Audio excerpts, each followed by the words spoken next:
ใครว่าของฟรีไม่มีในโลกทุกคนล่าสุดโอ้โฮ my god ทุกคนสหรัฐอเมริกาหรือว่าทหารสหรัฐมอบยานเกราะลออย่าง Stiger จำนวน17คันฟรีให้กับกองทัพไทยโหดซะเหลือกเกินโหดมากๆทุกคนมื้อนี้บ่พิมพ์สรรหาคลิปมาให้ทุกคนได้เบิ่งบอกเลยว่าแต่ละคันที่ทุกคนจะได้เห็นต่อไปนี้โอ้ my god ทุกคนมีแต่โหดๆทั้งนั้นคันโหดๆทั้งนั้นแล้วก็มีหลากหลายเลยทุกคนว่าจะมียานเกราะลออย่างแบบไหนกันแน่ที่ว่าทหารสหรัฐอเมริกามอบให้กับกองทัพไทยทุกคนมามื้อนี้ก็จัดให้เบิ่งแบบจุกๆทุกคนก่อนจะไปรับชมคลิปขอกำลังใจเหมือนเดิมนะจ๊ะทุกคนก็คือช่วยกดติดตามให้เด้อพี่น้องไปเฮาไปรับชมคลิปพร้อมกันเลยทุกคนตั้งแต่เอายานเกราะลออย่างStiger 17คันลงจากเรือของสหรัฐอเมริกานะทุกคนไปดูคลิปกันมากันแล้วทุกคนเข้ามาจอดเทียบท่ากันแล้วนี่คือเรือรบของอเมริกานะทุกคนก็คือเรือรบของกองทัพสหรัฐอเมริกาเองที่พวกเข้ามาจอดเทียบท่าอยู่ที่ท่าเรือของเมืองไทยทุกคนก็คือว่าเรือนี้เขาจะมา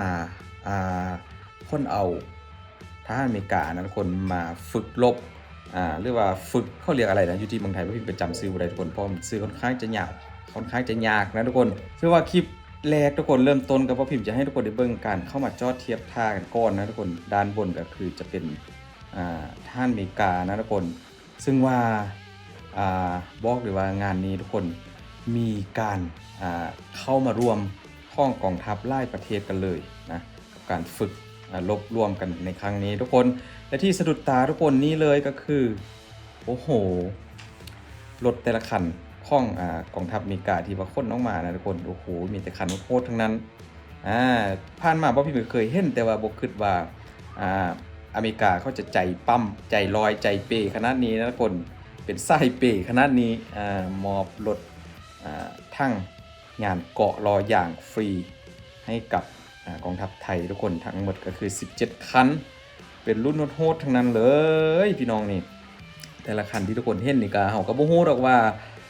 ซื้อรุ่นอะไรบ้างทุกคนเพราะว่าบ่พิมพ์ก็บ่ได้มีความรู้เรื่องนี้เยอะนะทุกคนแต่ว่าอยากจะเอาคลิปมาให้ทุกคนได้เบิ่งนี่ทุกคนฮู้บ่ว่านี่คือรถอะไรวะทุกคนบ่พิมพ์ก็ยังบ่ฮู้เลยแต่ว่า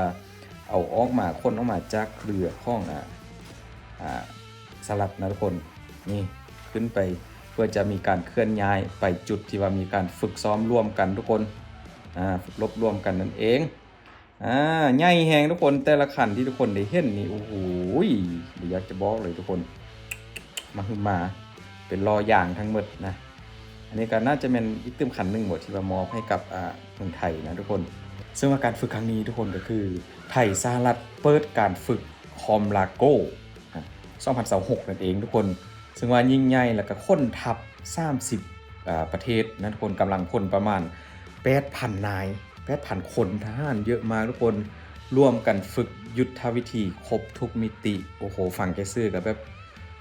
โหดกันเลยทุกคนซึ่งว่าคือคลิปที่ทุกคนได้เห็นนี่ก็อาจจะเป็นเพียงแค่บางส่วนเท่านั้นนะทุกคนเพราะว่านอกจากนั้นก็จะยังมีอะไรแบบเยอะแยะมากมายกันเลยทุกคนซึ่งว่าบ่พิมพ์เอามาให้เบิ่งนี่ก็จะเป็นการค้นออกจากท่าเรือนะทุกคนอยู่ที่เมืองไทยเองทุกคนบอกเยอะจริงๆที่ว่าจอดรอท่าเคลื่อนย้ายไปที่จุดฝึกซ้อมนั่นเองทุกคนซึ่งว่าการฝึกครั้งนี้ก็ทุกคนก็คงจะได้เห็นคลิปมาไล่แล้วนะคนแต่พอพิมพ์อยากจะเน้นคลิปนี้คือเรื่องของรถหรือว่าเขาเอ่ยอะไรนะเป็นอุปกรณ์ในการทางการทหารอะไรทุกคนมีหลากหลายกันเลยนะว่าจะเป็นญี่ปุ่นแดแล้วก็มีอีกหลายประเทศทุกคนที่มาร่วมในครั้งนี้แต่ว่าที่ว่าเป็นพิเศษที่สุดก็คือสหรัฐนี่แหละทุกคนที่ว่าได้มอบนี่เห็นบอกรถทั้งล้อยางหรือว่ายานเกาะที่ว่าโหดๆวันนี้เลยทุกคนนะเป็นยานเกาะที่ว่าเขาเอิ้นว่าสไตรเกอร์17คันนั้นทุกคนมอบฟรีให้กับกองทัพไทยนี่ทุกคนโอ้ยพี่น้องแต่ละคันที่ว่ามีการเคลื่อนย้ายก็ที่ว่าโหดนะทุกคนเบิ่งหน้าตาแล้วที่ว่ากองทัพไทยก็ได้น้องใหม่เข้ามาอีกตึมจำนวน17คันทุกคนเพื่อจะเอาไว้รับใช้ทางอยู่ในกองทัพนะทุกคนเดี๋ยวเราไปดูการเคลื่อนย้ายกันทุกคนว่าจะเยอะขนาดไหนแสดงว่ามีรถดำใช่ไหมรถดำก็รถหัวลากเป็นรถหัวลากที่ว่าไล่10คันกันเลยที่ว่ามารอท่าคนเคลื่อนย้ายทุกคนเห็นบอก แต่ละคันก็โอ้โหเตรียมทุกคนเดี๋ยวทุกคนก็จะได้เห็นภาพการเคลื่อนย้ายออกสู่ท้องถนนนะอันนี้ทั้งนั้นก็รถเข็นขนาดยักษ์ทุกคนหล่อท่ายกแล้วก็สิ่งของอุปกรณ์ทางการอาหารเด้มีทั้งเครื่องบินทุกคนเครื่องบินทุกคนเห็นนี่ก็เมืองไทยก็คือว่ามีหรือบอกว่าเคยทำคลิปนะทุกคนแต่นี้เขาว่าเขาค้นมาจากอเมริกาเลยนะเพื่อจะมาร่วมฝึกซ้อมใส่เรือข้องทหารอเมริกามาในครั้งนี้ทุกคนก็ถือว่าเยอะแยะมากมายไกลกองนอกจากนั้นก็ยังได้ฝึกได้อะไรนะก็เรียกว่าได้ความรู้ใหม่ๆจากทางการทหารของอเมริกาได้สำหรับกองทัพไทยทุกคนนะมาต่อกันทุกคนเคลื่อนย้ายกันแล้วก็คือเคลื่อนย้ายออกจาก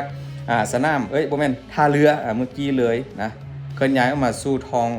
ถนนเพื่อจะไปอยู่จุดที่มีการ